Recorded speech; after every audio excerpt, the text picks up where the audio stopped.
알아볼 수 있으면 좋을 것 같은데. 어디 앉을까?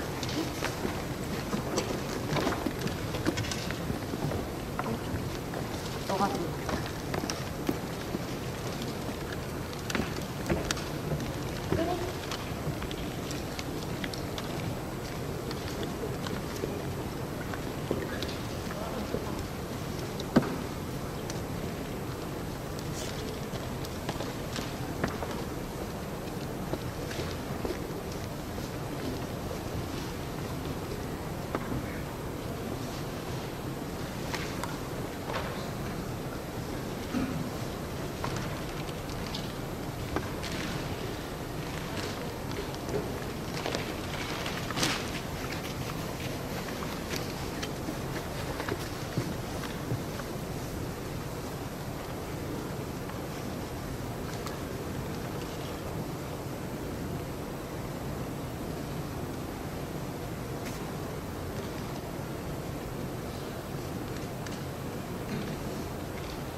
안녕하세요 여러분. Invited Speaker 세션에 오신 것을 환영합니다. 지금 이동하시는 분이 조금 있으실 것 같아서 한 2, 3분만 있다가 시작하도록 하겠습니다.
자, 여러분 그러면 요번에 그 오후 두 번째 인바이티드 스피커 세션을 시작하도록 하겠습니다.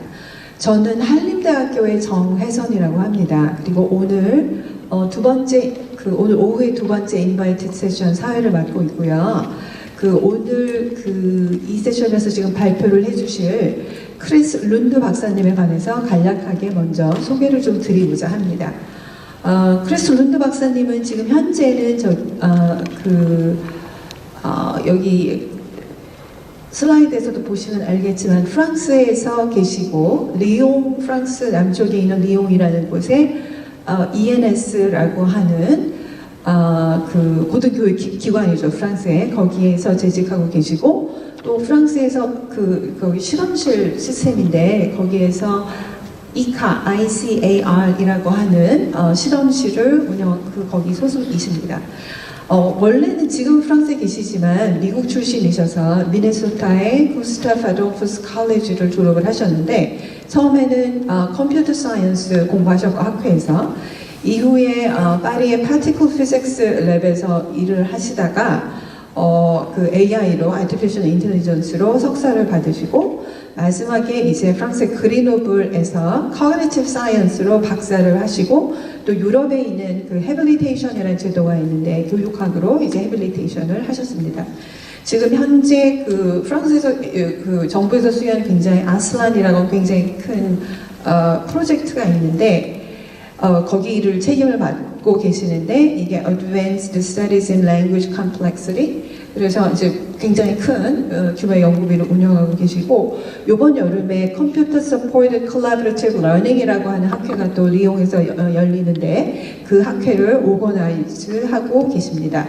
또한 이제 대부분을 교육을 하고 연구를 활동을 하시기는 했는데 또 특이한 게 커그니크라고 하는 이제 회사가 있는데 이거 멀티미디어 이용할 때 개인화 시키는 그런 걸 관여한 회사인데 거기에도 코파운더로 활약을 하고 계셔서 굉장히 다양한 분야에서의 관심을 가지고 계시고 여러 가지 연구를 수행해 오셨는데 오늘은 이제 Collaborative Decision이라는 주제를 가지고 여러분들한테 이제 발표를 해주시겠습니다. 자, 우선 발표로 선생님의 발표를 청해 들으면 좋겠습니다.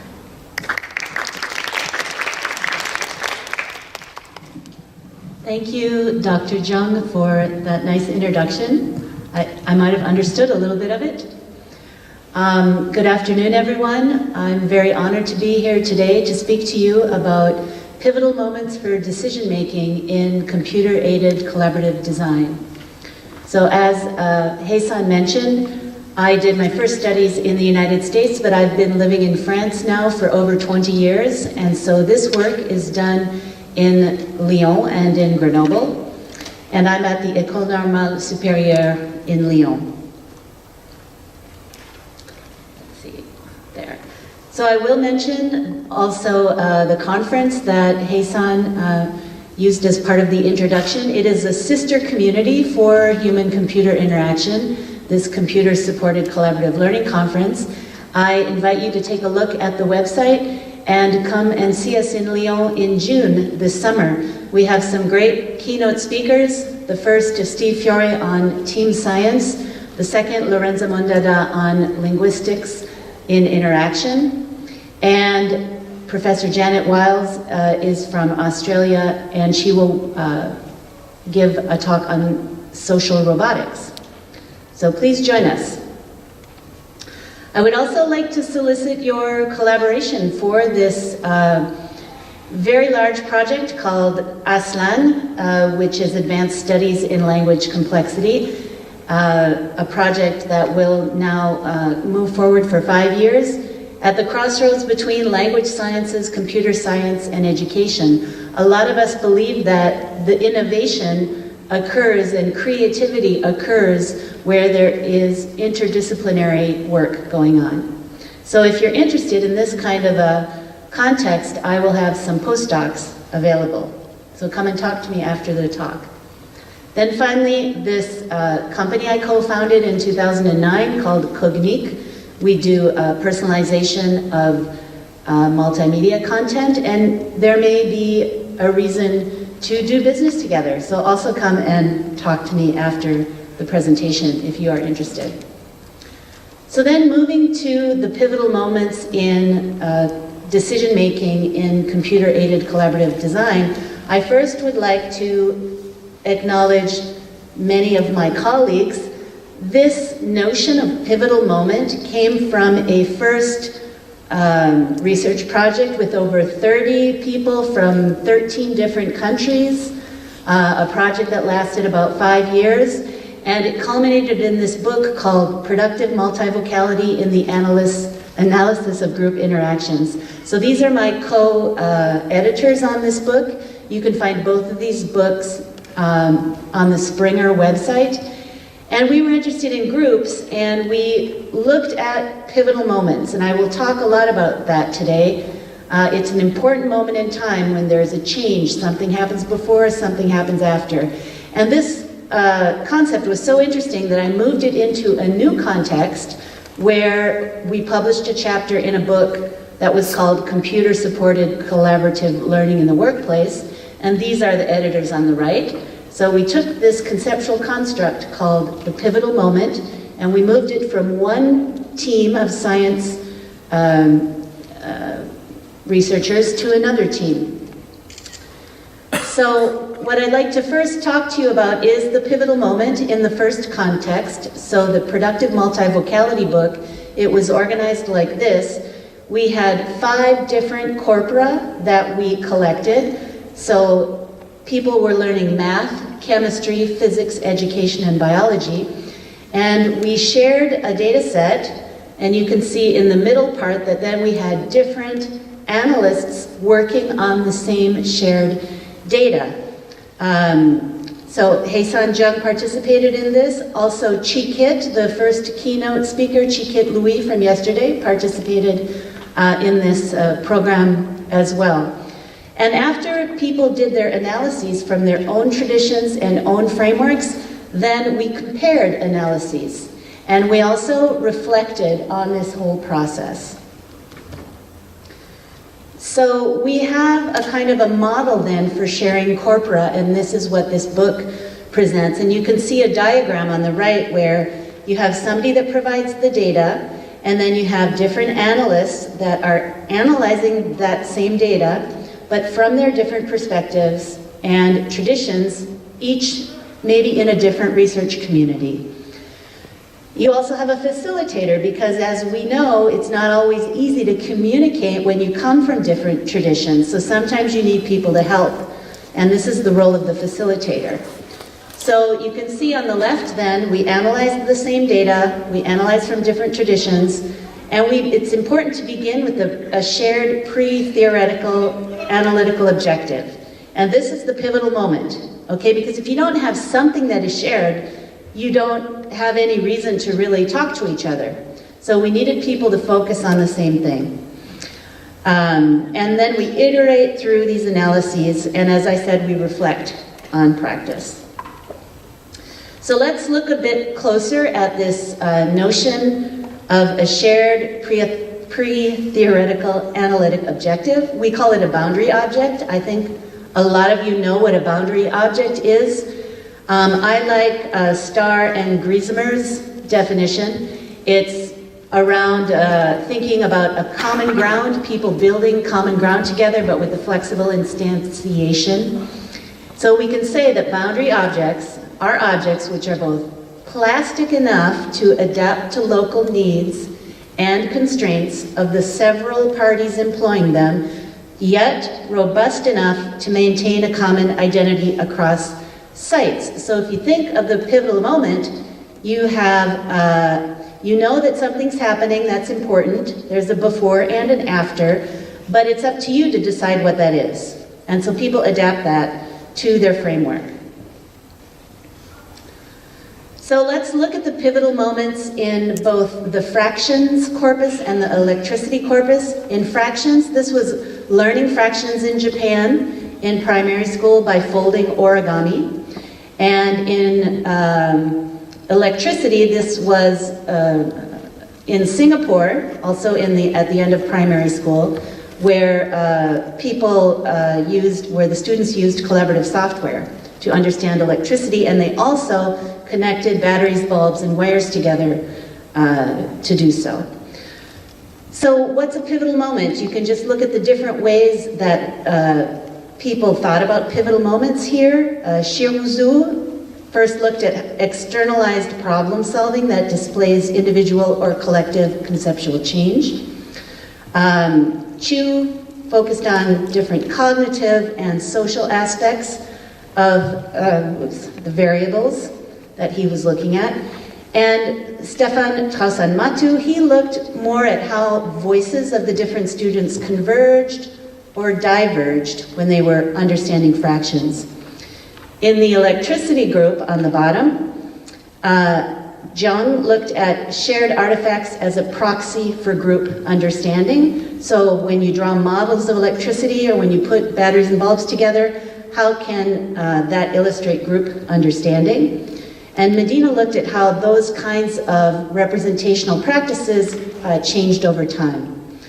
I myself, with my colleague Karine Robineau, who is a didactician of physics, so she looks at learning and teaching of physics, we looked at how you can be correct conceptually, like say when you hook up batteries and bulbs together, but you may not be correct when you draw a model, and you may not be correct when you're talking about the physics. So we looked at how you can maintain conceptual coherency across these different modes of discussion.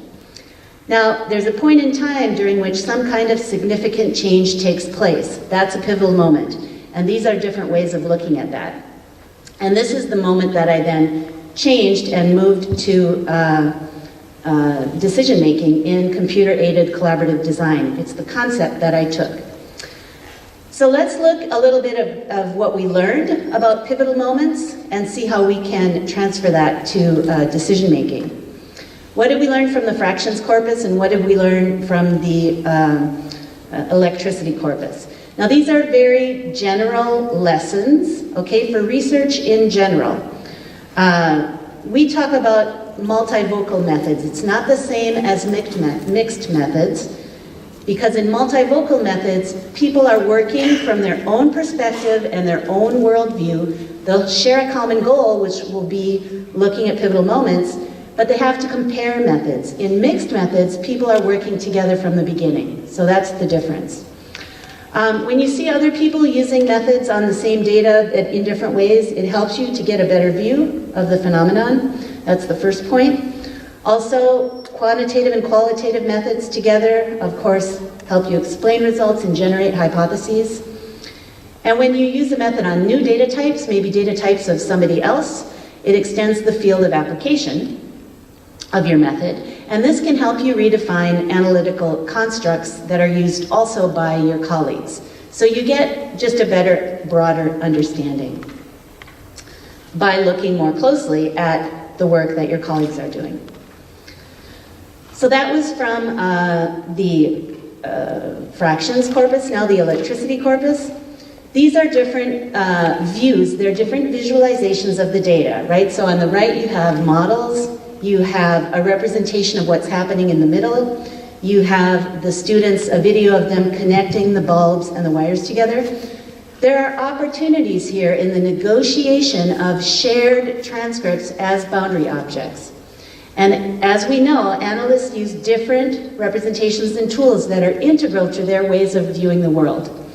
So it's essential to try and map between these different representations to try and understand. And if you can't map, why can't you? And what does that tell us about your theories? So here again, we see all the people that worked on the fractions, all the people that worked on electricity.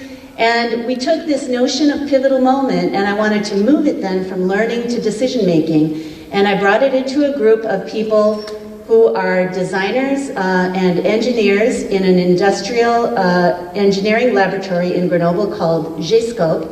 And I was co-directing the PhD of the guy on the top called Jean-Laurent Cassier. He's now in Thailand. And the article on the bottom right is what I'll be speaking about today. So, why pivotal moments before decisions during computer-aided collaborative design? Why should we think about pivotal moments? Well, The pivotal moment was a really powerful construct in the first book here on analysis of group interactions.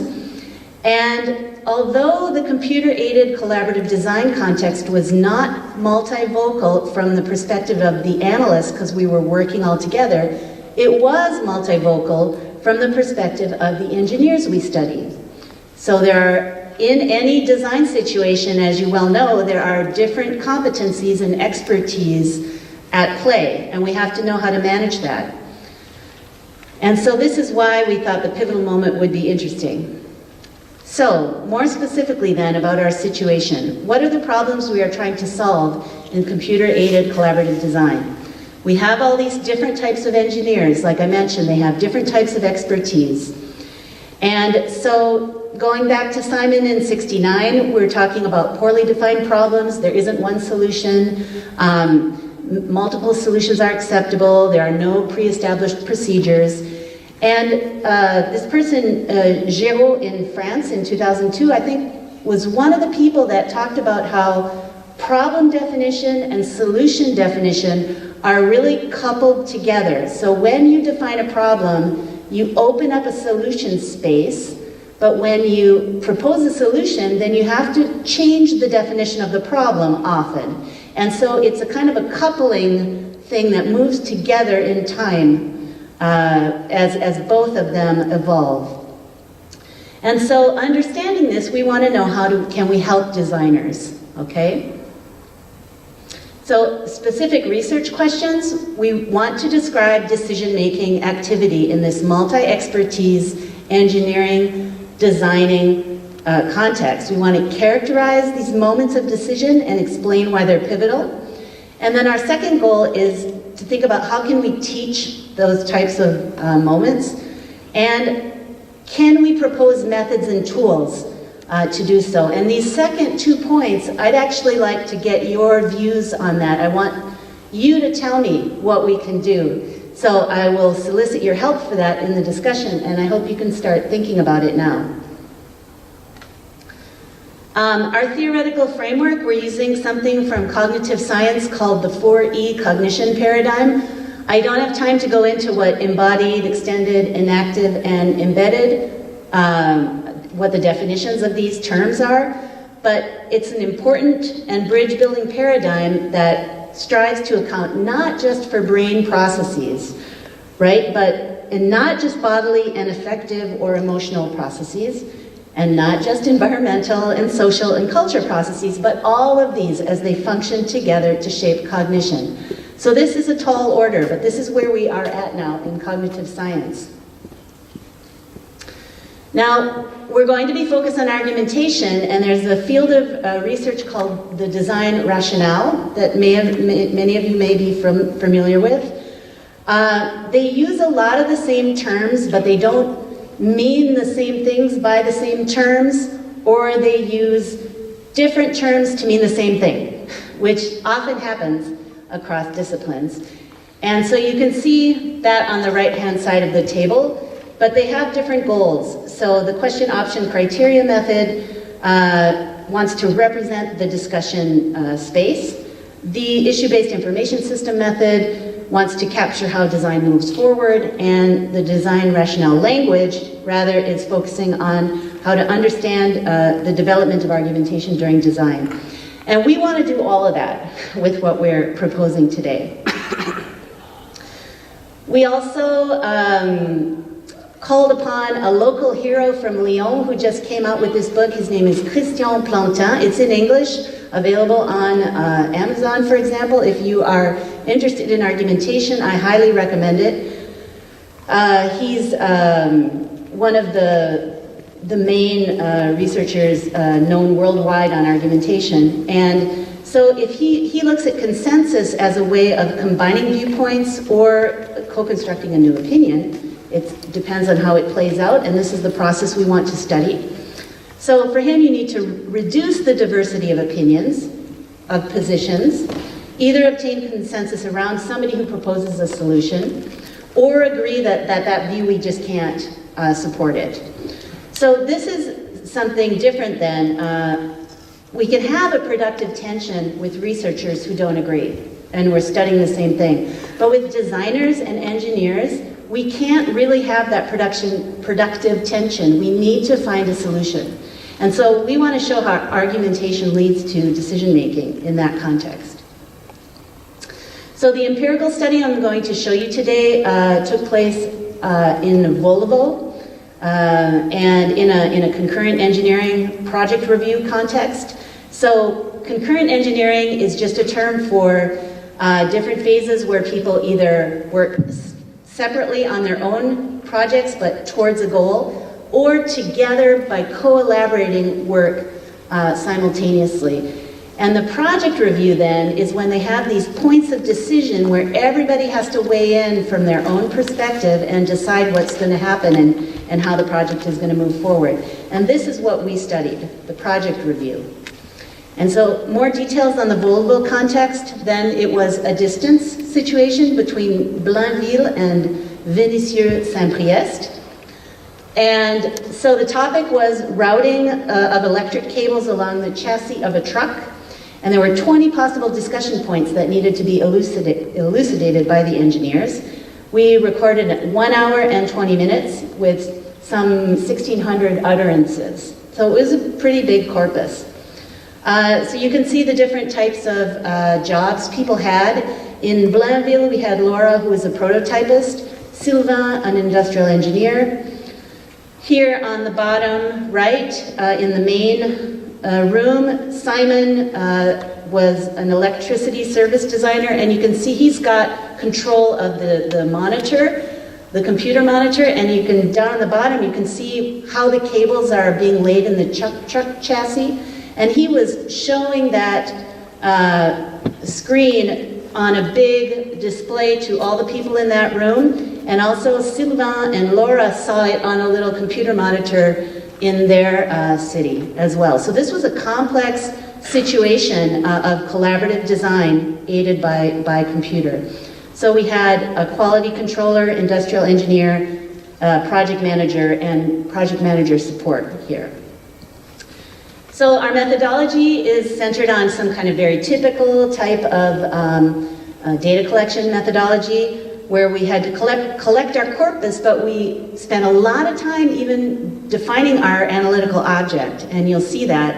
And then we did content and function analysis of designer interactions, and that's my coding scheme that I'll show you.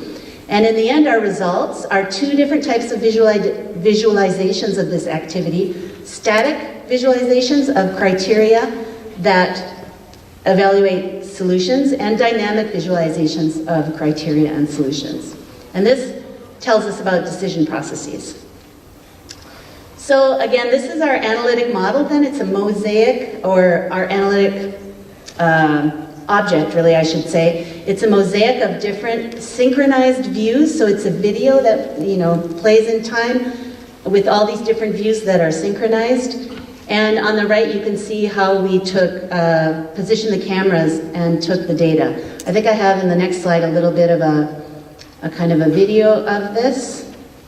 This was done by our PhD student at the time. So this kind of work gave us our analytical object, and then we transcribed it. So if you don't know what transcribing is, it's when you write down the words and the actions of a video or a audio that you recorded. And so we have an utterance number, we have the time, we have the author of the action or the talk, and then we have the content. And then we might have some contextual elements like what was happening on the CAD CAM screen.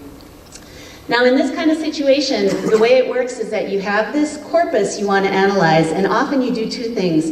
You look to the literature and you try to find a coding scheme that is making sense for you. And we did. We found these 2 coding schemes on the left. But you also work from your particular situation, because you need to do bottom-up work because your situation is often particular. And so we came up with another coding scheme called the Design Interaction Framework. It would be nice if we could all agree on a coding scheme, but somehow that isn't happening in the research world. And so what did we do with this? What was our coding scheme? We had, on the one hand, we said, well, what are people doing? We called it pragmatic function. So they're going to be managing, proposing, explaining, arguing, or giving their opinion. And then they're going to be doing that in relation to something, a project, a solution, a task, or criteria. And we did something called intercoder reliability with Krippendorf's alpha, and that just means that that our coding scheme is stable, it's reliable, so every time we use it, we get the same results, and we also agree with each other. So this means for a robust coding scheme. Yes, and so I said you can manage a project or you can argue about a solution, for example. Here are just some examples. This has to do, we had to write up a kind of a coding booklet. So you could propose a solution or part of a solution or a criterion. You can explain by defining what you propose and describing. You can argue, and then you will express an argument or a counter argument which will attack or support a proposition, and you use a criterion for that. This is what we're going to look at more closely now. And here are some of the examples of this. If you say, I am going to speak about a new point here, you're managing the task. Could you increase the sound volume of your microphone? You're talking about a tool. Yes, I heard you, I'm here. This is more communication management. So this is kind of the way this kind of coding scheme works as we go through the whole transcript. So we end up with something like this, where we have explanation, argumentation, and then we have, they're explaining in relation to the project, or they're arguing about a solution, that kind of thing. And so then we were able to do this kind of an analysis, when in the end, I'll tell you why it wasn't very interesting. You can here just see the amount of explanation that's going on, argumentation on the top left, and you can also see what people were talking about, solutions, project for the most part. And if you put those two together on the bottom, you can see that when people were explaining, they were talking a lot about solutions, or they were arguing about solutions. They were managing communication. You need to do that, of course. And they were also giving their opinions on solution. Now, this is fine. This is very typical. It wasn't really helpful because we didn't really get at the criteria that was used to argue and make decisions. And so we had to go back, and every time there was an argument about something, a project or a solution, we decided to really look at what kind of criteria. And so criteria is the cost, the feasibility of the solutions being proposed, for example. So here we get now to our results. We have two kinds of visualizations, like I said, static and dynamic. Now the static visualizations of criteria and solutions are a non-temporal segment of an interaction representing solutions on the left, the red part, and solution elements or components, those are the orange parts. And then you have criteria in the blue that either support or attack these solution elements. When they support, it's a plus. When they attack, it's minus. And so it's this visual representation, really, of the conceptual relationship between these elements. Okay? It tells you what's happening, what they're talking about. But what we don't see here are the designer's roles and the chronology of their interaction together in relation to the elements of the static visualization. So that's why we need a dynamic visualization. And so here we have the designers on the left. So each of them has a temporal list of elements that their actions and words that they're doing or saying. And the red, again, are the solutions, and the orange are the sub-solutions, and the blue are attacking or supporting the solutions. So you can see more now how what each designer does and when they do it. So we get more into the dynamics, and we can look at the roles of people and see what's happening. Okay, supporting an argument. So our data set then had 14 interaction episodes. I spoke about 20 in the beginning, and then we had to eliminate 6 because nothing was happening in those moments. And we found two types of pivotal moments, and designers have, when I speak to them about this, designers and engineers, they say, yeah, that's what we do. That's really what we do. So there are two pivotal moments. There's a pivotal moment for choice, okay, and that means you choose between two solutions that are on the table. Or you have a pivotal moment of emergence. So your criteria, in this case, don't allow you to choose a solution that's on a table. Rather, they force you to propose a new solution that wasn't on the table before. And we found 4 instances of that. So let's go into an instantiated example of a static visualization of a pivotal moment when it ends up with a choice. The decision is made by choosing between two solutions. So this is about a box that has to be connected to the chassis in the truck. And the top part of orange is just the different parts of the box, and then D, E, F, G, they're the different ways in which the box can be attached to the chassis. Okay, so here the letters and numbers then stand respectively for the solution and the solution elements. The letters are the solution elements, and the numbers are the criteria that are used to evaluate. Now what happens here is that everybody's evaluating this really positively. I mean, we just see that because it's always positive, except at the very end, where there's an analogy brought up from the design of a previous truck, and it's positive for F solution and negative for the G solution. So we kind of know what's going to happen here, okay, right? Because there are these two choices, but we don't know how it's going to happen, and this is just a case where it's very fluid and easy. Other times you have minus and pluses all over the place and you can't really tell. But here, and I think I just say here, yes, that a choice is going to be made between F and G based on what worked previously in a different design. So again, this is a reminder that the static visualization is technology-centered. It doesn't capture the rationale of the design process. It doesn't capture how it moves forward. So that's why we need this dynamic visualization. And here, the letters and the numbers are taken from the static visualization, and they correspond respectively to the solution elements and the criteria used to either support or attack them. And now we see here, this is actually a very straightforward example because every time there's a solution, it's attacked or it's supported, and it's mostly supported.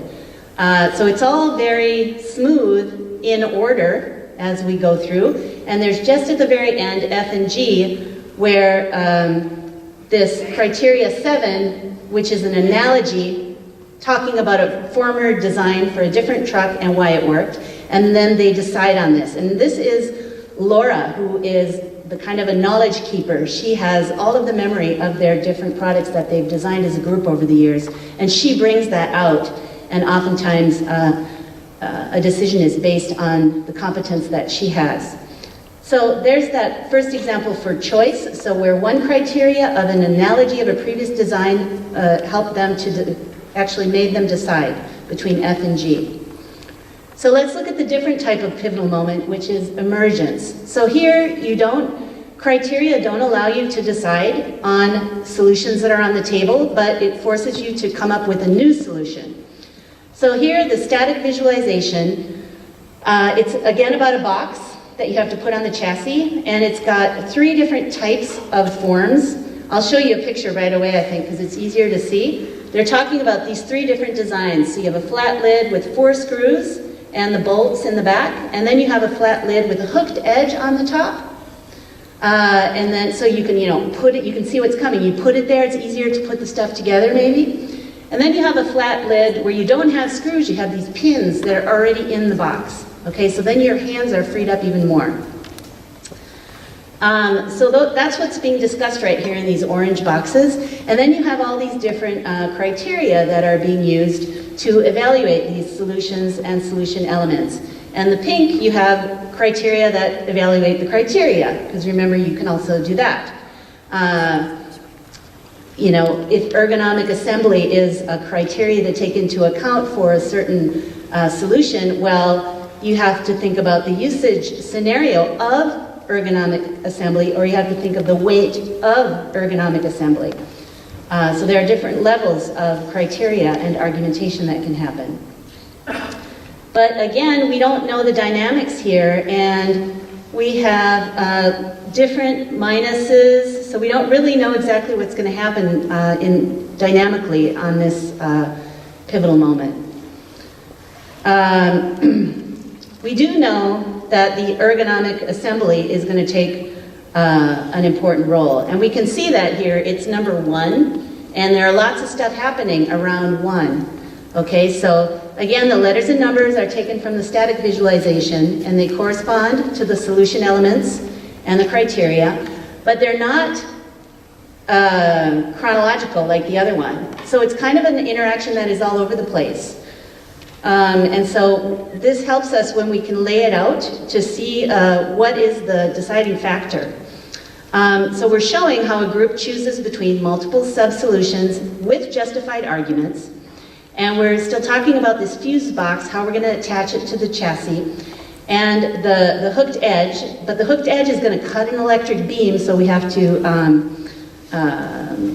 get rid of that solution. So we can see then that the discussion progresses by first highlighting the importance of criterion 1, which is there on the bottom. Lots of stuff happening around it. It's this ergonomic assembly, and then you justify it by 2 arguments that are related to the weight of the manipulated parts and to a working assembly line scenario. So it's really this ergonomic assembly that allowed them to choose solution E, which is the flat lid with 4 pins. It's this solution here, the E on the very last part, because that's the easiest ergonomically. Okay, let's see. And so, but before they did converge on E, they studied C and D. So they took a little bit of a parenthetical trajectory, which is often what happens in design. And so it makes it difficult to track. So in general then, to summarize what we did, is we wanted to describe the general or the decision-making activity, and we wanted to characterize these moments that we think are pivotal because they lead to decision, right? There are 2 of them. There are pivotal moments for choice, where you have 2 solutions on the table and criteria allow you to choose between them. And you have pivotal moments of emergence, where the criteria don't allow you to choose, but a new solution is emerging because of the discussion. But now here, I feel like I'm thinking about the keynote from Google earlier today, because I felt like there was this black box that wasn't addressed. We can understand our designers or our users. It happens in this case that my users are designers. I'm trying to understand what they're doing. I want to help them. I want to propose solutions for them. I feel like I've understood what they do. I have understood their difficulties and what they're doing, and I can describe it, but I have no idea really what kinds of methods and tools I can provide for them, and this is what I want to talk to you about. How can I teach these pivotal moments? How can I design tools and methods to help designers in this kind of a situation, in an industrial, complicated engineering design situation with open-ended questions, okay? I felt that this morning there was a kind of or earlier this afternoon, that there was a big leap made there. We understand people, but how do we get to that designing part to help them? How do we design now? And especially, I come from language sciences, and what we talk about, radical indeterminacy. It just means we can't predict what's happening in human interaction. So we can't track an interaction by projecting expected sequences or canonically organized sequences. That's really difficult to do. So we wonder, what is the usefulness of coercing participants into taking some kind of particular path? We do that with software a lot of times, but in this situation, the very complex situation, it's a question I'm asking. If we want to talk about generalization, we did find similar types of static visualizations in totally different data. but we haven't yet looked at the interaction dynamics. And then going back to the theoretical framework for 4E cognition, we definitely show that cognition is distributed across members of the social group, across the body, because if you are an engineer on an assembly line, you have to be able to implement the solution that we're talking about. And so you're also making decisions you're coordinating between your own thoughts and your external representations. This harks back to what we learned about fractions and electricity. And then of course this institutional memory is really important too, and maybe some of the tools and methods that we could give to the designers could be centered around that, because Laura just had a bunch of papers with her, a bunch of folders that allowed her to jog her memory about what would be pertinent. So in the end then we did what we proposed, this model for decision making, represents the discussion space, captures how design moves forward, understands how argumentation develops, and shows how argumentation leads to decision making. So thank you for your attention. 감사합니다.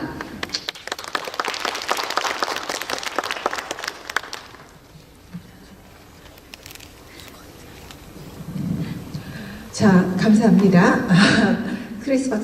룬드 박사님 감사합니다. 자, 저기 발표가 일단 끝났는데 질문 있으시거나 그런 분 있으세요? 여기 그 온라인으로 질문에 혹시 올려주신 분 계신가요? 그 화면에 그 기다리는 동안에 혹시 질문 있으신 분들 올려주시면. Go to the discussion page maybe, or oh no, you have this. Okay.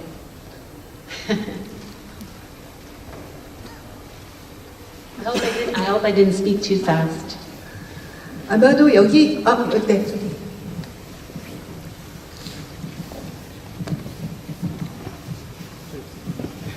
Hello, thank you very much for your insightful talk.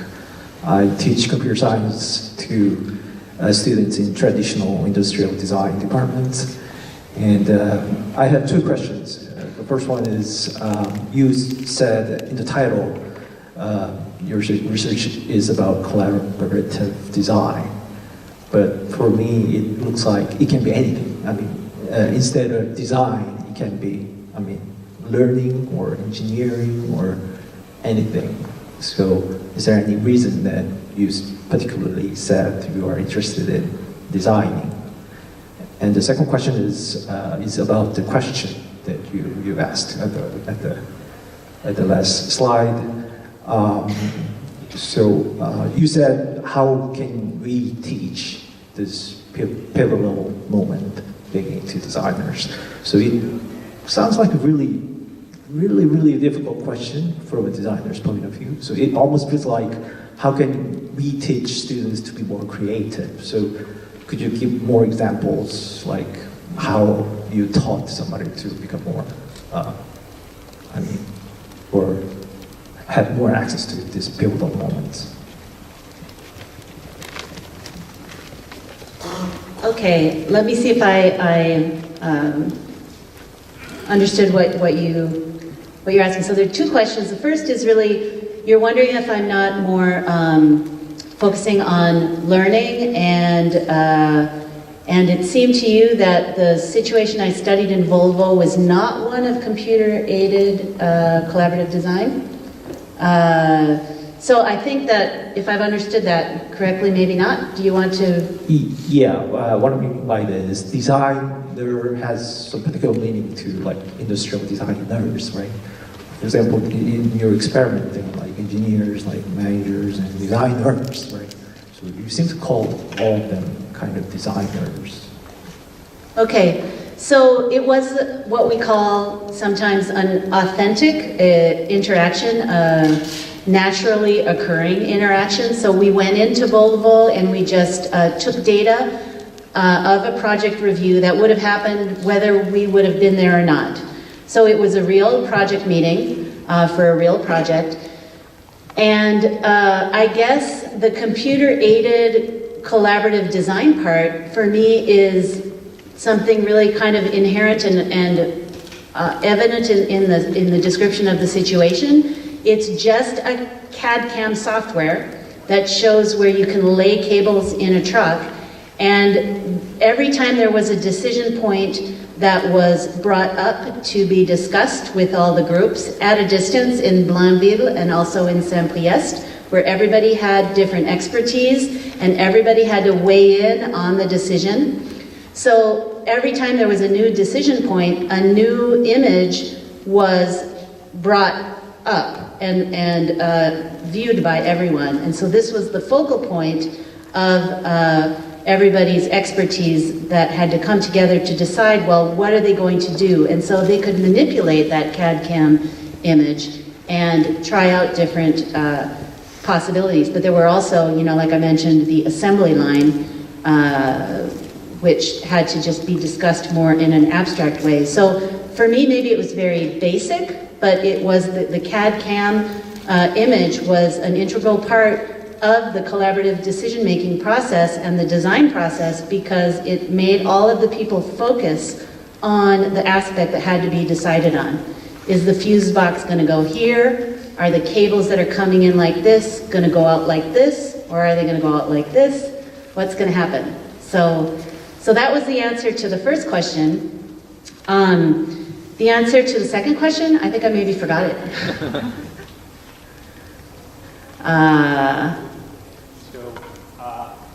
Can you give more examples? Okay, I remember you. So I think what you're saying is that maybe we can't really teach these moments per se. We can't teach people to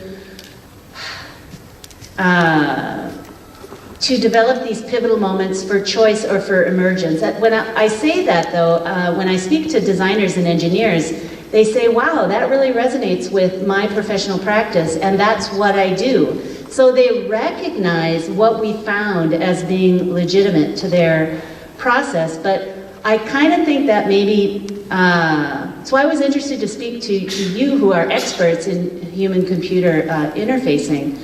I kind of think that it's not something that we can really design for in the sense of new technology. I think we just have to get people together, get people with different expertise, give them design tasks, and it's just going to be built up with experience. But they can be told this method of design decisions being made between by choice or by emergence, and maybe that's enough, but this is something that we still need to do. Thank you for those questions. Well, I don't know, I can read it here, okay. So what are the pros and cons of static and dynamic visualization? So the static visualization is, the pro is that it's easier to see the conceptual relationship between the elements, between the solutions, between the parts of the solutions, and between the criteria that are used to attack or defend the solutions. It's a better visualization for that. But the con of it is that we can't see the process. We don't know which designers proposed what solutions, who were the designers and engineers that attacked or were in favor of the solutions. We can't see the dynamics.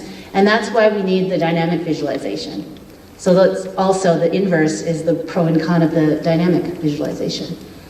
So this next question, who are the persons or position in industry analyzing pivotal moments and maybe giving answers to the CEO? I think this is kind of a joke question in a way, because it might be a little bit making fun of the research community in terms of in opposition to what happens in business. Because what I see in this question is really an underlying interrogation of what is the usefulness of these pivotal moments. And but that's the same question that we're asking. And I do think, since I said that if you can gain understanding about a process you can help people to make that process more efficient. And that's where we're at right now. So if you can understand your own decision process, then you can work towards improving that decision process. And so this is,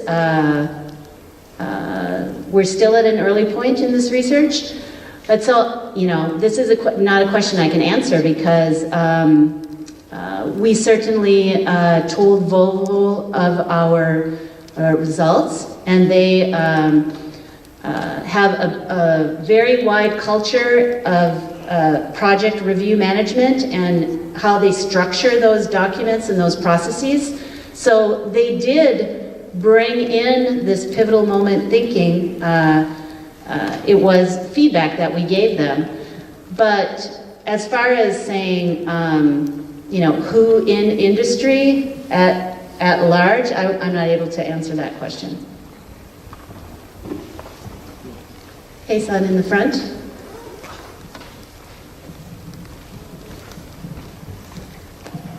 Hi, this is Kyung from Samsung SDS. Thank you for the presentation. While we were talking about the collaborative design, actually that is kind of the process, I mean, for the co-working with different places. So in terms of someone working in the Seoul and someone in the USA, like, I mean, if the different engineers working in the different countries, somehow we need to came up with one conclusion. And in the people design, somehow you find the people moment and then to came up with a better solution for that. So when you came up to the people moment, but then after the people moment, then do you have any idea to resolve the issues? I mean, you can find the people moment, but then what's next? How can you support for the next moment after you find the people moment? Well, okay, I think I've understood.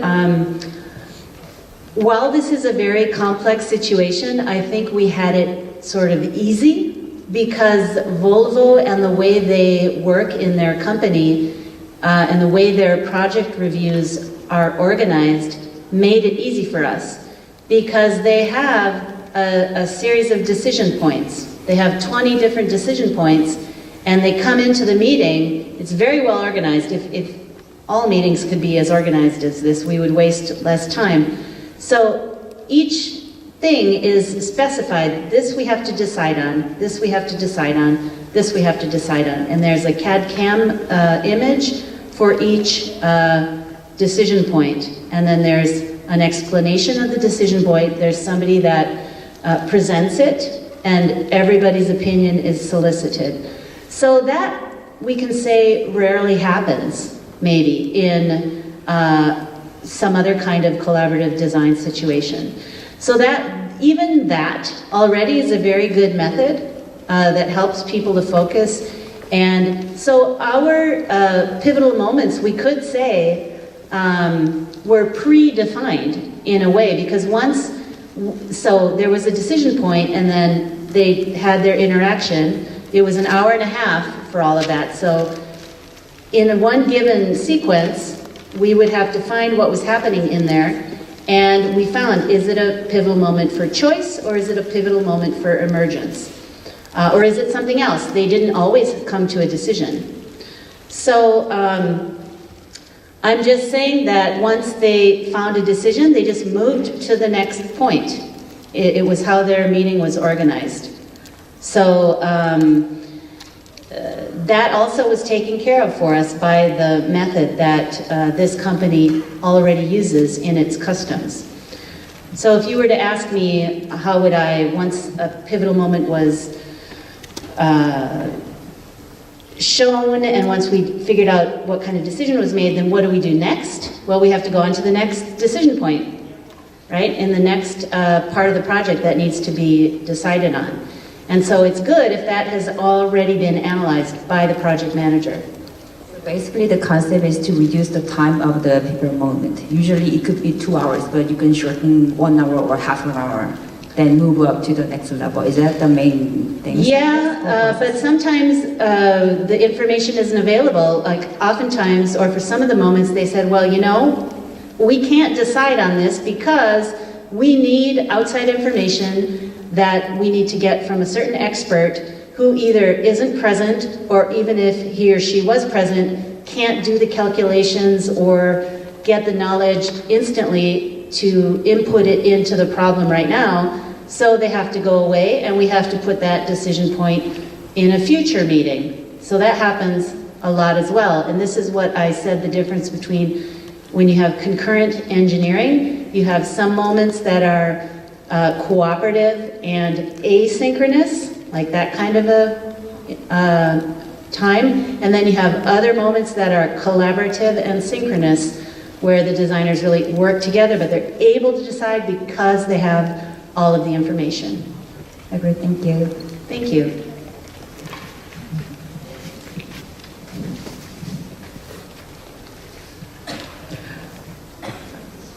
다른 질문 더 없으신가요? 자, 그러면 시간도 거의 다 됐고 여기에서 오후 두 번째 인바이티드 스피커 세션을 마치도록 하겠습니다. 여러분 감사합니다. Thank you.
들어왔어?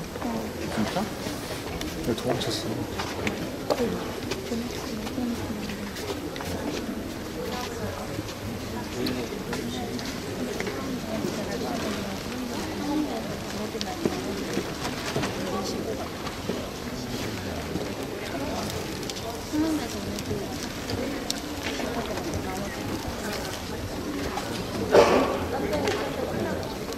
시수가 여기서 시수가 인쇄.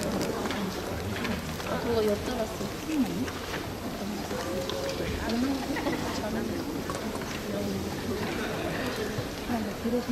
근데 여기 5층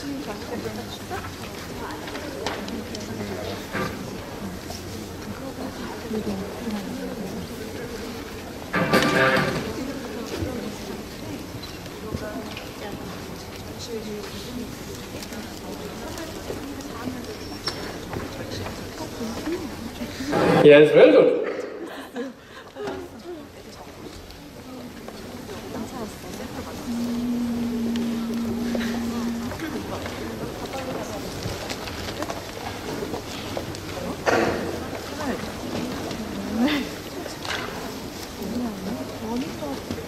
Yes, very good volume. I can hear everything.